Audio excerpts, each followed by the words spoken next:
Oke, anak-anak, sudah terlihat ya screen sharing PPT-nya? Sudah? Dan suara Ibu terdengar jelas? Jelas ya? Halo? Jelas, Bu. Oke. Bismillahirrahmanirrahim. Mari kita mulai pembelajaran hari ini dengan berdoa terlebih dahulu. Berdoa dimulai.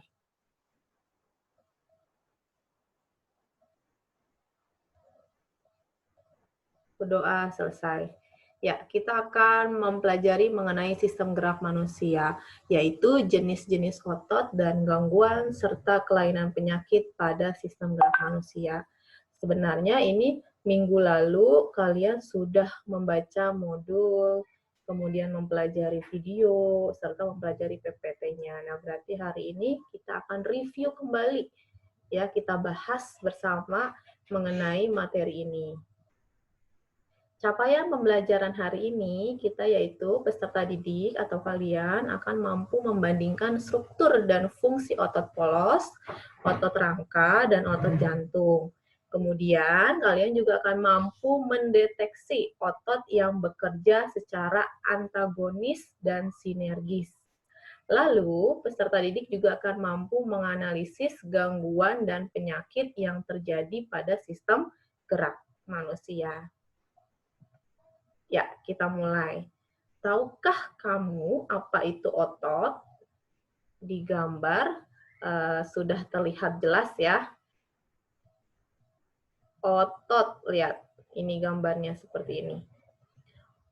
Otot adalah alat gerak aktif yang mampu memendek atau berkontraksi, atau nama lainnya menegang, dan merileks atau relaksasi, atau istilahnya yaitu mengendur. Jadi otot ini adalah salah satu bagian dari sistem gerak manusia atau sistem gerak kita. Ya kan kemarin sudah Ibu jelaskan bahwa ada 3 penyusun sistem gerak pada manusia. Yang pertama rangka atau tulang, yang kedua adalah sendi, dan yang ketiga adalah otot. Minggu lalu kita sudah mempelajari mengenai rangka atau tulang dan sendi. Maka kali ini kita akan melanjutkan bagian dari penyusun sistem gerak yang terakhir atau yang ketiga, yaitu otot. Nah, di sini otot itu sebagai alat gerak aktif. Dia pasangannya sama tulang. Kalau kemarin kan tulang sebagai alat gerak pasif. Berarti yang menggerakkan tulang atau yang mengaktifkan tulang untuk bergerak itu adalah otot. Makanya dia disebut otot itu adalah alat gerak aktif. Bahasa Indonesianya atau istilah sehari-harinya otot itu apa? Daging. Sama aja ya. Nih kalian bisa lihat ini adalah otot penyusun tubuh kita. Jadi dia kemampuannya bisa dua. Pertama bisa berkontraksi dan yang kedua adalah bisa berelaksasi. Ciri-cirinya apa? Kalau berkontraksi itu artinya ototnya sedang bekerja. Sedangkan kalau rileks atau relaksasi berarti dia sedang beristirahat atau tidak digunakan. Nah, ciri-ciri otot berkontraksi dia akan menegang atau mengeras, sedangkan ketika relaksasi dia akan mengendur dan akan lebih lunak. Ya, itu adalah otot. Lanjut. Nah, ini ciri-ciri otot berkontraksi dan berelaksasi lebih detailnya. Kalau otot berkontraksi, dia ciri-cirinya yang pertama akan memendek. Jadi ukurannya menjadi lebih pendek. Kalau dia memendek, otomatis akan menggembung volumenya dan membesar. Dan dari strukturnya dia akan menjadi lebih keras ototnya. Sedangkan ciri-ciri otot ketika berelaksasi, yaitu dia ukurannya akan memanjang. Lalu dia akan mengecil ukurannya dan dari segi strukturnya akan menjadi lebih lunak. Seperti itu ya anak-anak, ini adalah perbedaan ketika otot berkontraksi atau bekerja atau ketika kita gunakan, dan otot ketika berrelaksasi atau ketika beristirahat atau ketika tidak kita gunakan. Sampai sini jelas ya? Ada pertanyaan? Kalau tidak, kita lanjut. Nah, ternyata otot yang menyusun pada tubuh kita dibagi menjadi 3 jenis. Ada otot lurik, ada otot polos, dan otot jantung. Sebelum kita lanjut, Ibu mau tanya, suara Ibu terdengar jelas tidak? Anak-anak? Jelas, Bu. Jelas Bu. ya? Jelas, Bu. Nah, oke, kita lanjut. Jaringan otot itu ternyata dibagi menjadi 3 jenis. Ada yang namanya otot lurik, lalu ada otot polos, dan ada yang namanya otot jantung. Apa sih masing-masing dari ketiga perbedaan otot ini? Kenapa harus dibedakan menjadi 3 jenis? Ya, mari kita bahas satu persatu. Oke, ini adalah perbedaan dari ketiga otot tadi. Kita bahas satu persatu. Kalian harus perhatikan baik-baik. Karena setelah ini, otomatis kalian harus sudah bisa membedakan antara otot lurik, otot polos, serta otot jantung. Lihat dari gambarnya, otot lurik. Nah, dia ternyata bentuknya seperti ini. Ya, ini otot lurik. Lalu ini otot polos, dia bentuknya kayak gini. Sedangkan ini adalah otot jantung. Nah, dari gambarnya, ini kalau diperbesar ya tentunya, diperbesar menggunakan mikroskop, dia penampakannya akan seperti ini. Dari gambar ini kalian sudah pasti sudah paham dan sudah jelas dari segi bentuknya aja masing-masing berbeda. Yang warna hitam-hitam ini adalah inti selnya, inti dari penyusun si jaringan otot ini. Lihat, sekarang Ibu tanya, inti selnya yang ada di tengah itu lurik, polos, atau jantung? Ayo, mic-nya boleh di-unmute dulu. Kalau Ibu tanya, berarti kalian langsung unmute ya mic-nya. Untuk yang inti selnya nih, yang warna hitam ini, yang ada di bagian tengah, itu di otot mana? Lurik, polos, atau jantung? Polos. Polos, betul. Ada lagi tidak selain otot polos? Otot jantung. Jantung. Otot jantung, tepat sekali. Ya, sedangkan kalau otot lurik itu dia letaknya ada di bagian pinggir nih untuk otot lurik. Ya, dia ada di bagian pinggir. Lalu dari segi bentuknya pasti beda. Yang ada cabang-cabangnya itu, yang ada percabangannya, yang otot apa? Lurik, polos, atau jantung dari gambar? Ayo jawab. Jantung. Jantung. Lurik sama polos dia tidak bercabang. Lalu yang bentuknya silinder kayak pipa. Ini ya, otot lurik. Sekarang, waduh, bentar, belum. Yang bentuknya, yang warnanya ada gelap terang. Nih, gelap terang. Dia adalah otot lurik. Selain lurik juga ada otot jantung. Nah, ini dari gambar sudah terlihat jelas sebenarnya. Nah, untuk lebih jelasnya, mari kita lihat tabel. Otot lurik, dari segi bentuk, dia panjang dan tidak punya cabang. Ibu ulangi, bentuknya panjang atau silindris atau silinder seperti pipa, dan dia tidak memiliki percabangan. Lihat nih, ya, lurus terus kayak pipa, bentuknya kayak kabel, ya. Sedangkan kalau otot polos dia bentuknya gelendong. Gelendong itu apa sih? Nih, tengahnya tebel, ujung-ujungnya akan mengerucut, akan menipis. Ya, kayak jagung kurang lebih bentuknya seperti itu. Sedangkan kalau otot jantung, lihat, dia bentuknya serabut. Serabut, kenapa serabut? Karena ternyata punya banyak cabang. Dia bercabang-cabang, lihat. Nih. Kemudian dari segi warna, ada satu otot yang dia warnanya itu satu warna, makanya disebut dengan otot polos. Lihat, otot polos itu tidak memiliki garis gelap dan terang, maka dia disebut dengan otot polos. Sedangkan kalau otot lurik, dia terdapat garis gelap dan terang seperti pola lurik. Makanya dia disebut dengan otot lurik. Lihat, gelap, terang, gelap, terang, gelap, terang.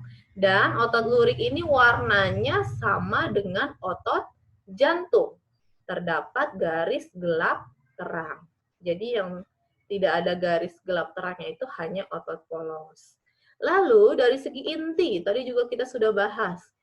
Kalau otot lurik, dia intinya itu terletak di tepi. Di tepi itu artinya di pinggir. Dan jumlahnya banyak. Nih lihat di pinggir-pinggir. Jumlahnya banyak, sedangkan otot polos intinya di tengah dan hanya ada satu. Ya, nih di tengah-tengah ya, tiap selnya hanya ada satu inti. Sedangkan di otot jantung, dia inti selnya banyak, sama kayak lurik banyak, tapi letaknya ada di tengah. Itu bedanya. Halo anak-anak, semuanya fokus ya. Fokus ke pembelajaran biologi, tidak ada yang melakukan aktivitas lain. Kita lanjut. Ada ciri-ciri berikutnya. Untuk otot lurik, dia dikendalikan oleh kemauan kita atau otot sadar. Sedangkan otot polos dan otot jantung, dia bekerjanya di luar kemauan kita. Ibu ulangi, polos dan otot jantung dia bekerjanya sama, yaitu di luar kemauan kita. Maka disebut dengan otot tidak sadar. Ya, ini Ibu salah ketik nih, harusnya ditambahin otot tidak sadar. Lalu masing-masing itu penyusunnya di mana sih? Kalau otot lurik, dia ternyata menyusun atau melekat pada rangka. Contohnya ada di lengan kita nih, di lengan atas, lengan bawah, di kaki, ya, di muka, di wajah. Itu yang menyusun adalah otot lurik. Otot lurik itu nama lainnya banyak yang bilang dia otot rangka. Kenapa? Karena dia letaknya itu menyusun pada rangka kita atau melekat pada rangka. Melekat itu artinya nempel, ya. Sedangkan untuk otot polos, dia itu letaknya yaitu menyusun organ-organ dalam tubuh kita. Contoh organ dalam tubuh apa? Coba sebutin. Halo? Jantung, paru-paru, lambung, Ini ada perkecualian. usus, Ya, anak-anak. Sebelum dilanjutkan. Ini otak. kan otot jantung nih, Nak. Nah, kalau otot jantung itu Ya. dia spesifik hanya menyusun organ jantung. Jadi organ jantung itu karena dia punya fungsi yang sangat penting bagi tubuh kita, maka dia punya khusus disusun oleh otot jantung.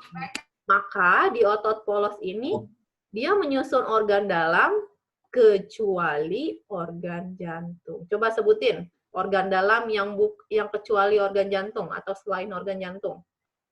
Paru-paru, lambung, usus. Raffi, usus. Hati. Otak. Yang lain dong, yang lain. Masa Raffi aja yang jawab? Ayo, yang lain. Raffi udah bagus sekali nih, udah semangat. Lambung, betul. Apalagi? Arvin tadi ya.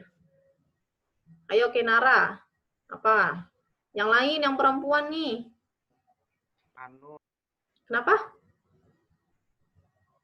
Paru-paru. Paru-paru, ya tadi sudah disebutkan. Ada paru-paru, ada lambung, ada usus kecil atau usus halus, dan usus besar, dan masih banyak lagi. Pokoknya dia menyusun semua organ dalam tubuh kita kecuali organ jantung. Itu. Jadi ini, Kalau otot polos sama otot jantung itu bekerjanya di luar kemauan kita. Jadi dua-duanya itu otot tas sadar. Ini Ibu ulangi, ini Ibu salah ketik, harusnya ditambahin otot. Bener ya, tas sadar. Udah bener ini, udah bener, tas sadar. Jadi maksudnya apa? Kita tidak bisa memerintahkan dengan sadar bekerjanya otot polos dan otot jantung. Beda dengan otot lurik. Kalau otot lurik dia dikendalikan oleh kemauan kita. Jadi otot yang melekat pada rangka. Misalnya nih kita lapar, berarti kita memerintahkan tangan kita untuk ngambil piring, sendok, lalu ada nasi, ada tempe, ada ikan, ada ayam. Berarti sesuai dengan kesadaran kita, tangan kita mau ngambil makanan itu. Atau misalkan kita tiba-tiba kebelet pipis, otomatis kita memerintahkan kaki kita untuk berlari kemana? Ke dapur apa ke toilet? Toilet ya. Berarti itu maksudnya yang disebut dengan dikendalikan oleh kemauan kita atau otot sadar. Sedangkan kalau otot polos dan otot jantung, kita nggak bisa mengendalikan. Dia bekerjanya di luar kesadaran kita. Misalkan, jantung berhenti dulu dong 5 menit agar tidak berdetak. Bisa nggak kayak gitu? Bisa nggak tidak? Bisa tidak anak-anak? Halo? Bisa tidak? Mana nih suaranya? Tidak, Bu. Tidak bisa. Bu. Jadi itu Tidak bisa. Ya, sampai sini paham? Jelas? Ada yang mau ditanyakan? Perbedaan otot lurik, polos, dan jantung? Sudah jelas ya? Wah, nggak ada yang jawab nih, berarti udah paham. Kalau sudah Oh paham. ya, Bu. Kalau Jelas. Nah, Jelas banget. berarti kita lanjut ke slide berikutnya. Nah, gerakan pada otot di sini dibagi menjadi 2. Ada yang disebut dengan gerakan antagonis, ada yang disebut dengan gerakan sinergis.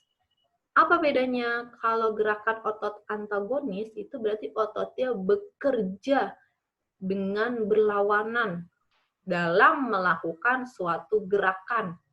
Sedangkan apa yang disebut dengan gerakan atau kerja otot sinergis, dia kerja otot yang dilakukan bersama-sama dalam melakukan suatu gerakan. Maksudnya apa? Berarti kalau antagonis, si otot A-nya kontraksi, maka otot B-nya relaksasi. Itu maksudnya, berlawanan. Atau si otot A-nya bekerja, maka otot B-nya tidak bekerja untuk melakukan suatu gerakan. Kalau sinergis, dia kerja ototnya bersama-sama. Berarti yang satu kontraksi, maka yang lainnya juga ikut kontraksi. Yang satunya relaksasi, maka yang satunya juga berelaksasi. Itu bedanya. Contohnya, mari kita biar lebih jelas. Untuk yang gerakan antagonis terlebih dahulu ya anak-anak. Contohnya di sini ada otot bicep dan otot tricep. Kalian pasti ini sudah sering mendengar istilah otot bicep dan tricep. Letaknya ada di mana sih bicep dan tricep? Di lengankah, di kaki, apa di perut, apa di wajah? Di mana? Di mana otot bicep tricep? Yang perempuan dari tadi belum ada suaranya nih. Di lengan. Di lengan, tepat. Di lengan. Ya, betul. Lebih spesifiknya di lengan atas ya. Ya, bicep itu yang ini nih yang atas. Ini bicep ya. Sedangkan ini tricep. Jadi bicep yang atas, tricep yang bawah. Nah, di sini dia akan melakukan gerakan fleksi dan ekstensi. Fleksi itu artinya membengkokkan lengan. Sedangkan ekstensi itu artinya meluruskan lengan. Jadi ketika tangan kita dinaikkan, nih lengan bawahnya dinaikkan ke atas, ini artinya bengkok lengannya, dibengkokkan. Maka ini disebut dengan gerakan fleksi. Berarti kalian tinggal pegang. Yang lebih keras ototnya bagian atas atau bawah, atau si bicep atau si tricep. Kalau yang kerasa keras dan dia menjadi menggembung, maka si bicepnya ini artinya berkontraksi atau berelaksasi. Nih bicep yang ini nih. Coba pegang keras atau lunak? Semuanya Benar. pegang tangannya. Keras. Jadi berarti ketika tangan kita bukan ke atas, maka si bicepsnya kontraksi, si tricepsnya relaksasi. Berarti yang satu, si bicepsnya ini bekerja, si tricepsnya istirahat. Ini yang disebut dengan kerja otot antagonis. Berarti kebalikannya, ketika tangan kita diluruskan seperti ini, berarti lawannya bicepsnya relaksasi, tricepsnya kontraksi. Seperti itu ya. Contoh lainnya apa? Contoh lainnya adalah gerakan abduksi dan aduksi. Abduksi itu artinya menjauhi tubuh, sedangkan aduksi adalah mendekati tubuh. Nah, biar kalian lebih paham gerakannya seperti apa nih, ada gambarnya kan ya di PowerPoint. Jadi abduksi, Ibu ulangi, abduksi menjauhi tubuh. Berarti lengannya yang tadinya kita lurus gini, dia terangkat ke atas seperti ini. Berarti dia menjauhi sumbu tubuh kita. Ya, ini disebut dengan abduksi. Sedangkan aduksi berarti tubuh kita lawannya. Dan ini adalah contoh gerakan antagonis juga. Lalu bagaimana dengan gerak otot sinergis? Contohnya di sini ada gerakan pronator dan supinator.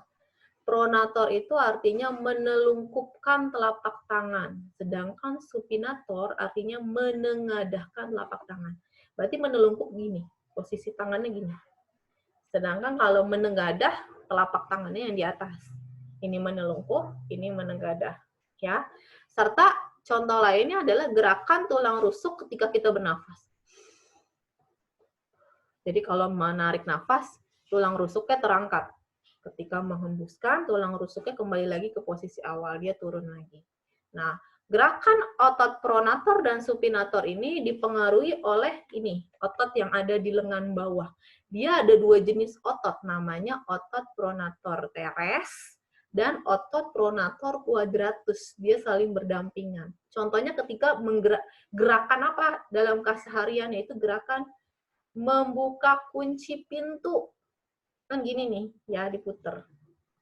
Nah, ini bekerja yang ini, pronator teres dan pronator quadratus. Kalau si pronator teresnya kontraksi, maka quadratusnya juga berkontraksi. Kalau pronator teresnya relaksasi, maka pronator quadratusnya juga relaksasi. Itu yang dimaksud dengan sinergis atau bersama-sama. Ini ya, nih lihat, ada di gambar juga udah jelas. Ini pronator teres, dan ini adalah pronator quadratus. Sampai sini paham mengenai gerakan otot antagonis dan sinergis? Oke, mantap. Ibu jangan ganti slide dulu, Bu. Kenapa, Raffi? Ibu Ini jangan kan ganti saya slide udah dulu, ada di ya. Google Ntar Classroom. kamu bisa minta ke aku. Oh, Raffi Ini kan sedang ada di Google mencatat. Classroom sih. Ya, nggak apa-apa. Ya, ini untuk bahan PowerPoint ini sebenarnya sudah Ibu share di Google Classroom ya. Raffi mau tetap mencatat atau gimana? Ini udah ada, Vi, yang minggu lalu. Iya, betul sekali. Udah, bisa kita lanjut ya, Raffi, sudah? Bisa Ibu lanjut? Raffi, masih mencatat sepertinya. Oh, sudah. Oke, kita lanjut. Nah, tadi kita sudah memahami jenis-jenis otot. Tadi ada 3 jenis kan, otot polos, otot lurik, dan otot jantung. Lalu bagaimana otot tersebut bekerja? Ada yang secara sinergis dan ada yang secara antagonis. Nah, sekarang kita akan bahas subtopik berikutnya, ya, yaitu mengenai gangguan dan kelainan penyakit pada sistem gerak manusia. Berarti ini terkait sama tubuh kita tentunya, ya. Apa aja sih? Nah, kita bahas satu persatu. Yang pertama, ada kelainan tulang karena faktor nutrisi. Di sini ada 2 jenis. Ada rakitis, ada osteoporosis. Rakitis yaitu kelainan yang berhubungan dengan pertumbuhan tulang yang tidak wajar, biasanya pada anak-anak. yang terjadi karena kekurangan vitamin D dan kalsium atau kekurangan memperoleh sinar UV atau sinar matahari sewaktu proses pembentukan tulang. Jadi kan waktu 2 minggu lalu Ibu sudah menjelaskan, waktu bayi kita lahir itu semua tulangnya itu tersusun atas tulang rawan, jadi masih lunak. Makanya ketika menggendong bayi yang baru lahir itu harus sangat hati-hati. Lama-kelamaan, seiring waktu dan mengalami pertumbuhan tulang dan perkembangan, tulangnya itu lama-lama akan mengeras, akan berubah dari yang tadinya kondrosit atau tulang lunak akan menjadi sel osteosit, yaitu tulang keras. Kecuali pada beberapa tulang sampai kita dewasa itu tetap tulang lunak. Contohnya adalah hidung, atau tulang lunak nama lainnya tulang rawan ya, hidung, telinga, sama yang menyusun tenggorokan atau tulang rawan hialin. Nah, di sini otomatis untuk proses pembentukan tulang pada anak-anak dia butuh vitamin. Vitaminnya itu adalah vitamin D serta kalsium. Sebenarnya vitamin D itu sudah diproduksi oleh tubuh secara otomatis, tapi dia belum aktif. Masih dalam bentuk provitamin D. Bagaimana cara mengaktifkannya sehingga vitamin D-nya dapat digunakan oleh tubuh? Maka untuk mengubah provitamin D menjadi vitamin D harus dengan bantuan cahaya atau sinar matahari. Dan sinar matahari yang bagus itu adalah sinar matahari pagi. Makanya kenapa banyak ibu-ibu yang punya anak kecil, yang punya bayi itu ketika pagi hari itu sering anaknya itu dijemur di depan rumah ya. Itu untuk proses pembentukan tulangnya agar tumbuh secara sempurna. Nah, bagaimana kalau dia kekurangan sinar UV atau sinar matahari sehingga kekurangan vitamin D dan kalsium? Akibatnya ini kelainan rakitis. Kakinya tidak lurus normal seperti ini. Dia bisa berbentuk huruf O itu bentuknya kayak gini, atau bisa juga berbentuk huruf X. X itu kayak gini ya, anak-anak, seperti yang ada di gambar pada PowerPoint. Lanjut. Kelainan yang kedua yaitu disebut dengan osteoporosis. Ini pasti kalian sudah sering mendengar, yaitu keadaan tulang yang menjadi rapuh dan keropos akibat kekurangan kalsium. Biasanya penyakit osteoporosis ini dialami oleh usia yang sudah lanjut, kakek nenek ya, sudah manula ini. Harusnya struktur tulangnya dalamnya itu padat, tapi karena mengalami pengeroposan, maka dia jadi rapuh. Tuh, ada pertanyaan sampai sini? Tidak ada ya? Oke, kalau tidak Ibu lanjut. Ya, Bu. Kenapa? Lanjut ya? Oke. Ya, gangguan dan kelainan penyakit selanjutnya ada karena kelainan tulang yang dikarenakan gangguan fisik. Ada fraktura, ada fisura, dan dislokasi. Fraktura dan fisura, ini ada perbedaan. Kalau fraktura itu patah tulang, sedangkan kalau fisura itu adalah retak atau remuk, retak tulang. Coba, fraktura ini keadaan patah pada tulang, tulang dapat mengalami patah akibat benturan atau pukulan yang keras. Sedangkan fisura, tadi Ibu bilang, keretakan atau remuk pada tulang akibat sama, benturannya juga keras. Berarti kalau fisura ini lebih keras, makanya dia sampai berbentuk serpihan keping-kepingan kecil. Kalian bayangkan, tulang itu sudah sangat keras yang menyusun tubuh kita. Kalau kita terbentur, benda yang sangat keras, lebih keras dibandingkan tulang, contohnya besi, beton, baja, maka kita akan mengalami patah tulang yang disebut dengan fraktura, bahkan bisa juga fisura, retak tulang. Contohnya, misalkan jika seseorang ada yang mengalami kecelakaan mobil, ya, atau jatuh dari lantai 3 misalkan, atau jatuh dari apartemen. Nah, dia otomatis dia akan mengalami patah tulang atau retak tulang. Ya, ini di gambar sudah jelas. Sekarang pertanyaannya, bagaimana jika kita mengalami patah tulang? Apakah bisa diperbaiki tulangnya? Bisa. Bisa, betul. Seingatnya aku kita harus pakai kayak apa itu namanya, itunya di apa itu yang pakai batu itu semen, aku lupa. Gips ya? Iya. Iya, betul. Di sini Ibu tanya, ada yang pernah mengalami patah tulang tidak? Belum ya? Alhamdulillah. Tidak, kalau Bu, belum. tidak. Iya, alhamdulillah ya. Jangan sampai ya. Karena ini proses penyembuhannya lumayan lama, bisa Ya, Bu. berbulan-bulan. Jadi hati-hati kalian ya ketika beraktivitas. Kalau olahraga juga itu harus hati-hati. Jangan sampai Gak mengalami. apa-apa kan kalau aku Gak apa-apa kan kalau aku bilang salah satu temen aku dulu pas SD pernah patah tulang Iya, pas nggak SD. apa-apa. Nggak apa-apa, Raffi. Ya, itu bagus sekali. Bu, Berarti kalau kamu di tahu Bu, gimana proses penyembuhannya. Nanti bisa lihat kondisi teman yang mengalami patah tulang itu seperti apa. Pasti nggak enak. Dia digips, lalu diperban, dan benar-benar nggak boleh digerakin sama sekali sampai berbulan-bulan. Jadi di sini ternyata fraktura sama fisura ini bisa disambung kembali tulangnya, bisa mengalami penyambungan dengan cara digips tadi. Tapi prosesnya emang sangat lama dan kita nggak boleh bergerak sama sekali. Nah, itu kenapa bisa tersambung sekali? Ternyata ada sel tulang yang disebut osteoklas. Sel tulang yang disebut dengan osteoklas ini dia fungsinya untuk mengganti sel-sel tulang yang telah rusak tadi sehingga dia akan menyambungkan kembali tulang yang tadi patah atau tulang yang remuk. Itu, tapi emang prosesnya tidak instan. Dia butuh kurang lebih beberapa bulan untuk normal kembali. Itu. Dan posisinya juga harus dibenerin lagi. Misalkan ini, posisinya dia keluar. Maka sama dokternya nanti digeser lagi agar lurus sehingga nanti posisi lengannya itu tidak berubah atau normal kembali. Itu untuk fraktura dan fisura. Lanjut ya. Dislokasi. Apa itu dislokasi? Yaitu peregangan atau pergeseran persendian pada patah tulang tadi. Jadi tidak hanya tulangnya yang bisa patah. Ya, kenapa Pelangi? Bedanya fraktura sama fisura apa, Bu?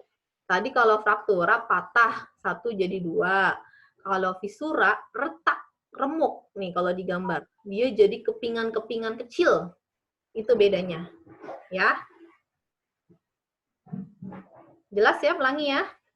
Jelas, Bu. Oke, kalau dislokasi ini sebenarnya juga akibat patah tulang, tapi dia sendinya yang mengalami pergeseran. Contohnya ini, sendi pada ruas-ruas jari tangan bergeser, dan ini sangat nyeri sekali pastinya ya.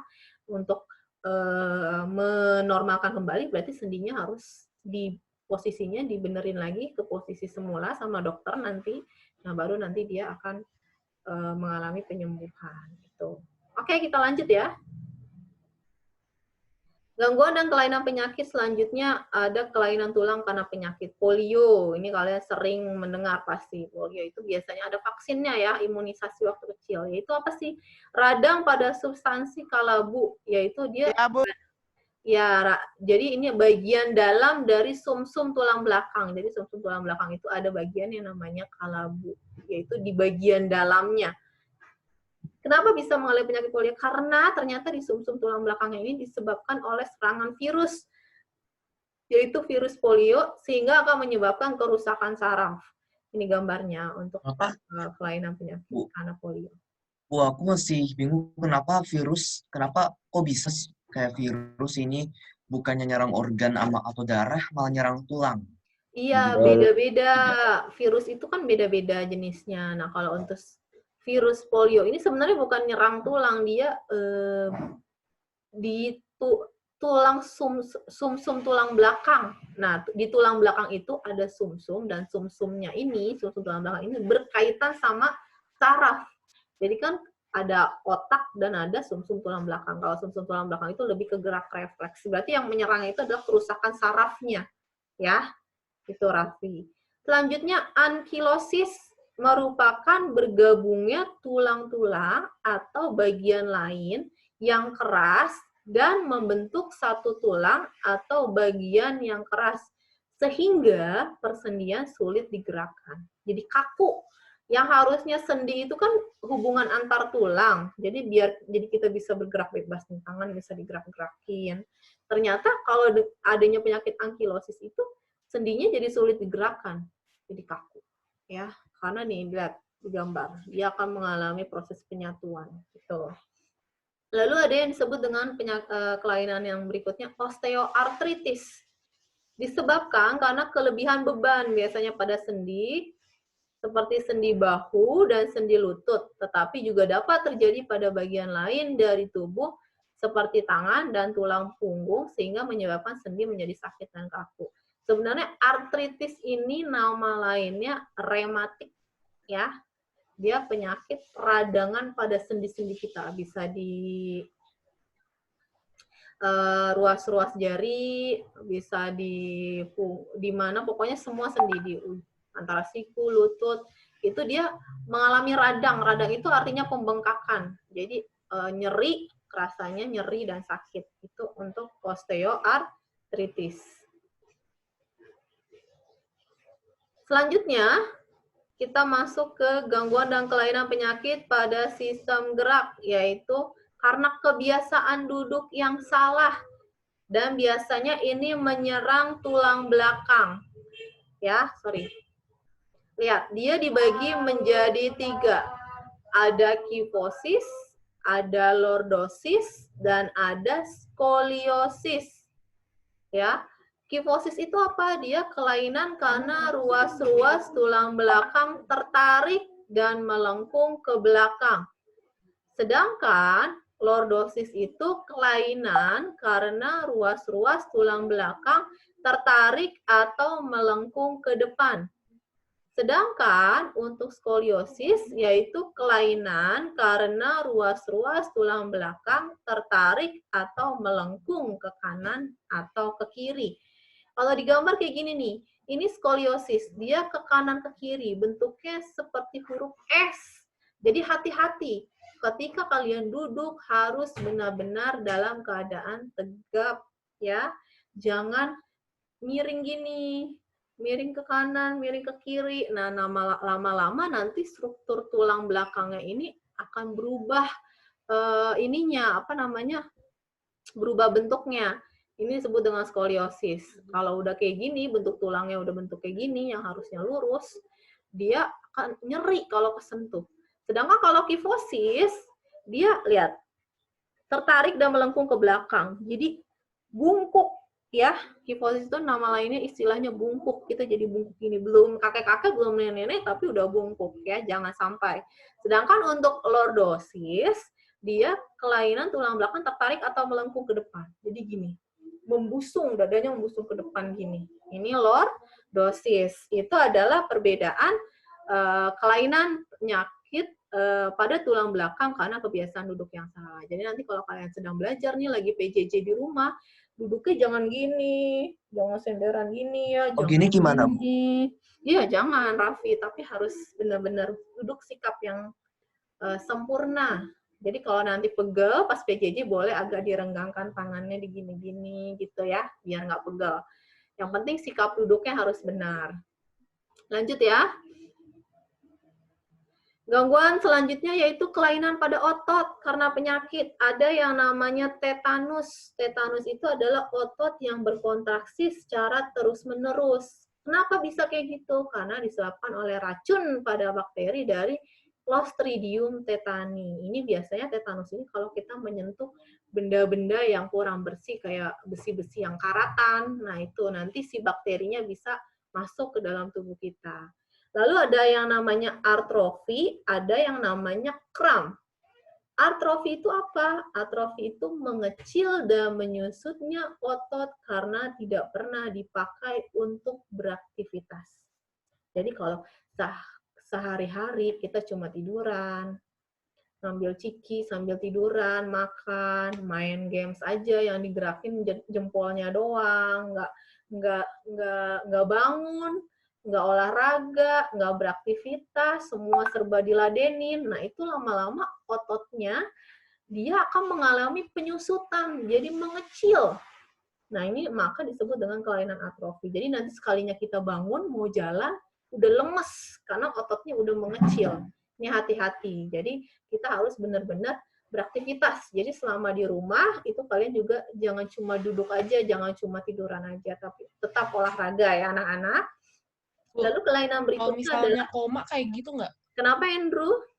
Kalau misalnya kita koma gitu, kita koma di kayak rumah sakit harus bangunnya kayak gitu nggak? Iya, Andrew, ini pertanyaan yang sangat bagus sekali. Misalkan kalau kita koma, ya, Kalau koma kan berarti nggak sadar. Nah, kalau komanya udah lama nih nggak sadar-sadar, berarti dia kan terbaring terus di rumah sakit. Iya, dia pasti akan mengalami atrofi ini karena ototnya tidak digerakkan beberapa lama. Tapi apakah bisa disembuhkan? Iya, perlahan-lahan intinya. Jadi kalau udah sadar, nanti berarti dia aktivitasnya pelan-pelan karena pasti nanti lemes badannya, masih lemes gitu. Nanti akan dilatih biasanya sama dokter dan perawat di rumah sakit. Seperti itu ya. Bagus sekali Andrew pertanyaannya. Kita lanjut. Kram. Kram itu mengejangnya otot karena digunakan pada saat yang kurang tepat. Misalnya ketika kurang atau tidak sama sekali melakukan pemanasan sebelum olahraga. Ini hati-hati, biasanya kalau renang, pokoknya setiap mau olahraga kita harus melakukan pemanasan dulu biar otot kita nggak kaget, nanti bisa kejang, bahaya. Biasanya yang bahaya itu kalau lagi renang. Di tempat dalam tiba-tiba kram, nah ini hati-hati ya. Tuh, lanjut ya. Nah, tadi adalah mengenai kelainan dan penyakit pada sistem gerak manusia. Kita sudah bahas satu persatu. Lalu bagaimana upaya atau usaha kita untuk selalu menjaga kesehatan sistem gerak agar tidak mengalami kelainan dan penyakit tadi. Yang pertama, nih, duduk dengan sikap yang baik dan benar. Ini ya, berarti selama PJJ ini di rumah masing-masing harus perhatikan posisi duduknya. Lalu berdiri dengan baik dan lurus. Berdirinya harus tegap, jangan dibungkuk-bungkukin, jangan itu-ituin ya, harus benar. Lalu mengangkat beban sesuai kesanggupan. Ini, jangan terlalu mengangkat bebannya yang maksain, yang berat itu kita angkat, jangan. Lalu biasakan aktivitas berjemur pada pagi hari, karena sinar UV pada pagi hari itu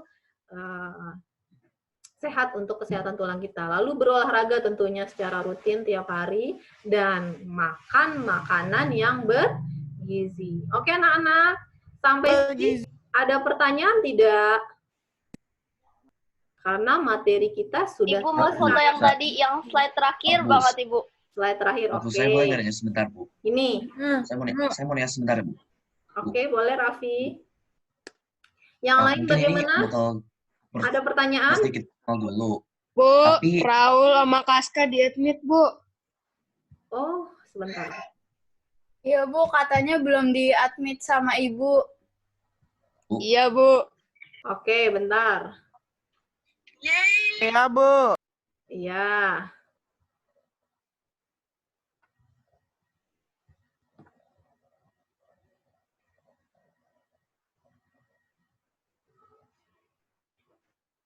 Mana. Bentar ya. Oke, berarti ini sudah selesai ya, Ibu close untuk PowerPoint-nya. Tidak ada pertanyaan.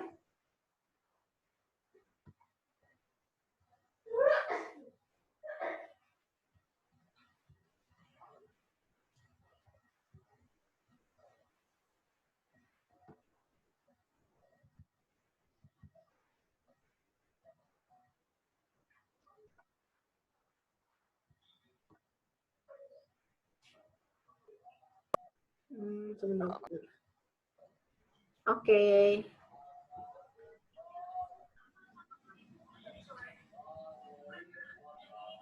Sudah tidak ada yang masuk. Oke, mana nggak? Raul nggak ada.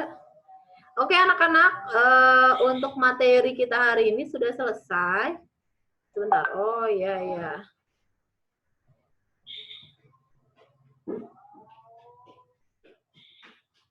Ini kenapa? Karena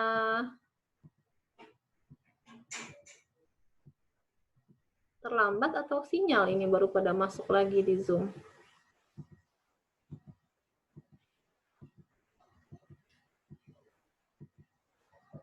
Ya, yang baru bergabung,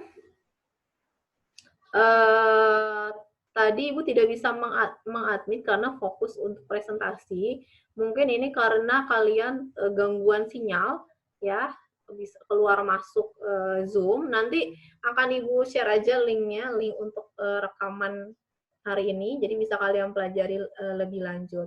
Nah, kita akan kembali lagi ke Google Classroom ya anak-anak, tapi sebelum kembali ke Google Classroom, Ibu akan menjelaskan. Ada satu LKPD yang harus kalian kerjakan hari ini. Kita kan selesainya 9.30, berarti 20 menit lagi. Nah, untuk LKPD ini kalian batas akhirnya dikumpulkan besok pagi jam 7 pagi paling telat ya. Paham ya anak-anak ya? Ibu kasih waktu terakhir itu dikumpulkan paling telat jam 7 pagi. Oke, kalau tidak ada pertanyaan, silakan kembali ke Google Classroom dan boleh leave Zoom. Makasih ya, Bu. Makasih ya, Bu. Sama-sama. Assalamualaikum. Waalaikumsalam. Makasih, Bu. Iya.